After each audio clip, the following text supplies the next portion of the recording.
Hello everyone, welcome back to SwitchUp, and this is one of those episodes where we've been sponsored to take a look at a new game, but I've got to be honest, it's a game that we really enjoyed the demo of. So we reached out to the publishers, Dear Villagers, and were like, I know what would be a good idea. Why don't you sponsor us? And they were like, yes, that'd be a very good idea. So here we are. If you'd like to win a copy of this one, just let us know down in the comments what you think of it. Spoilers, it's decent, and there's a free demo that you can download right now. If you are interested in that, there'll be a link down in the description as well and the top pinned comment. Yeah, the game in question is Star Overdrive, which is a third-person exploration game, I guess, with elements of racing as well. And we'll go through all the whys and wherefores in a moment. But as Mark said, A, there is a demo, and B, it's pretty damn good. All right, Star Overdrive, what's it all about? Well, let's find out.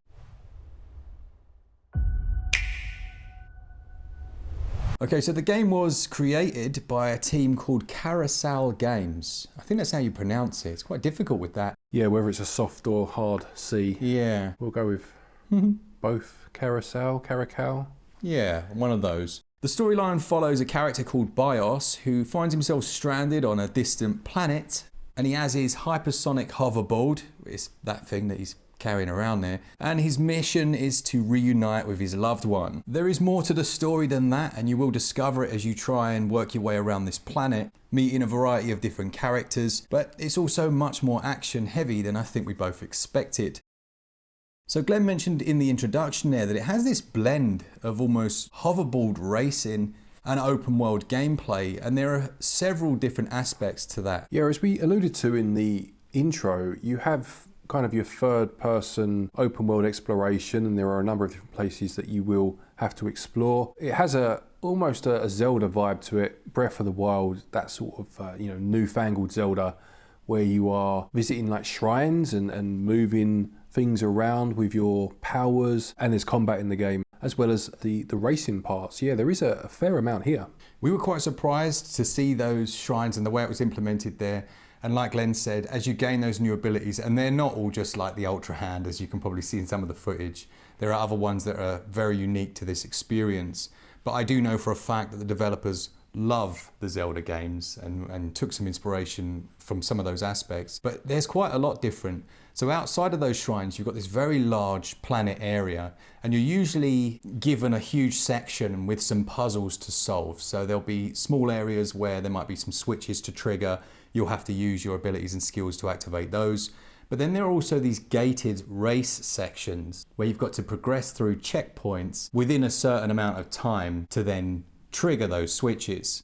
Yeah, it's like your classic elimination mode in a racing game where you're constantly ticking down like your old Ridge Racer or something like that, trying to get through the gates to extend your time and carry on. But it's one small part of the whole gameplay experience. Doing things like this will allow you to upgrade your board and you'll find materials that you can then put into these upgrades and try to create certain parts that you can then add to the board.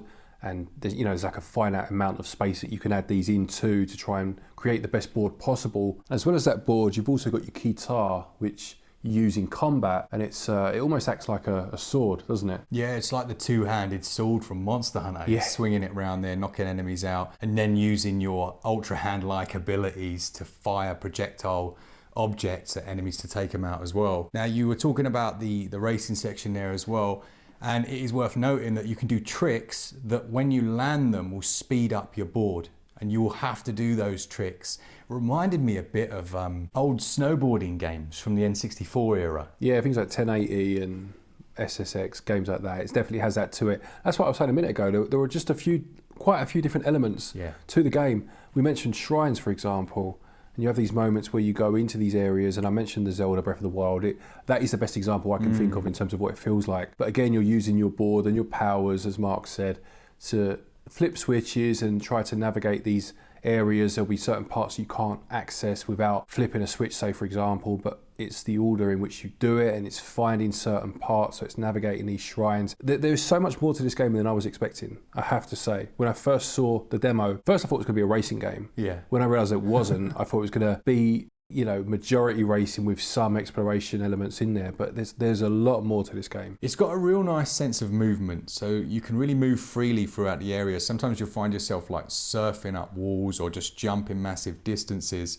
And the musical element plays into that combat. So there's like musical powers that you can use against different enemies, and you'll also use that element for the puzzle solving. And surprisingly as well, you will find boss fights. Now I think it's okay to talk about the first boss. Yeah. You fight against this giant like June worm that comes out of the ground, and you like hook onto the back of it and you're surfing after it, which again is quite a lot like June. Yeah. And you're shooting at it as well. The mechanics are just so much tighter than I thought they would be. Yeah, and again, I just wasn't expecting it. You know, this massive, as you say, this huge worm, sandworm jumps out. Looks the great, ground. doesn't it? Looked really good, and it was quite an epic battle. But yeah, almost like a rhythm game to some small degree in terms of when you have to use the powers that Mark just mentioned, like grappling onto it and that sort of thing. Yeah, just very clever use of a lot of different mechanics, all brought together really well.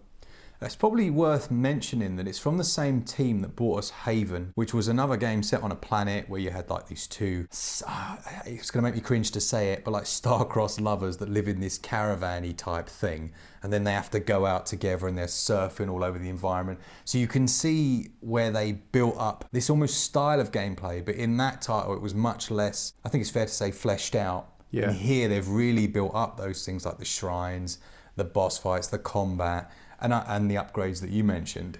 Yeah, without taking anything away from Haven, you know, sometimes you play a game and you think this is a great concept for a second game. This is that second game, you know? Absolutely. So controls wise, it's reasonably straightforward. You can bring the board out whenever you want.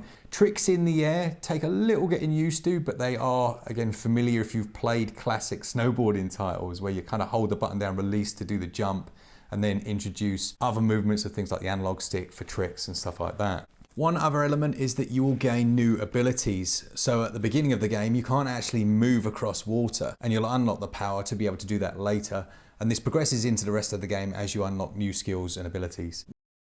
So onto visuals and performance, and for me this is one of the most surprising aspects because I can actually say the game looks to be running at near native resolution and at a relatively stable 30 frames per second. Yeah, in terms of its visual style, it goes for almost like a, I don't know, like a desolate planet at times, but it does have some lush areas to it too. You mentioned Dune earlier, and it definitely gave me a feeling of that in some places. Yeah, it's got those kind of undulating dunes in the distance. Yeah. You will use those for your tricks as well. Absolutely. And the enemies as well. It does remind me, we've mentioned Zelda a couple of times, the enemies really do have a Zelda feel to them. You know, the ones you find around the campfire in Breath of the Wild? Yeah. They look like those, you know? It's got that for sure. As mentioned, there's a real musical theme to the title that uses an 80s synthwave soundtrack that at times can feel a little like Blade Runner, can't it? Yeah, I definitely got like a Vangelis vibe from certain parts of it.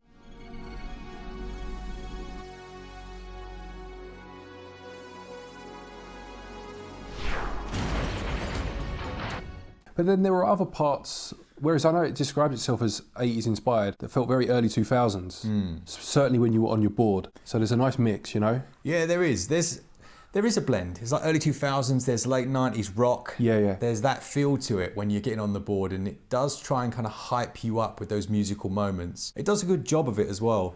You also might be surprised by the amount of more quiet areas there are. Yeah, and sound as well as ambience and atmosphere, it also serves a big part of the combat in terms of your guitar that we mentioned is kind of your primary weapon. There will be environmental audio cues and your attacks are almost musical based. I mentioned it briefly when we spoke about the boss battles.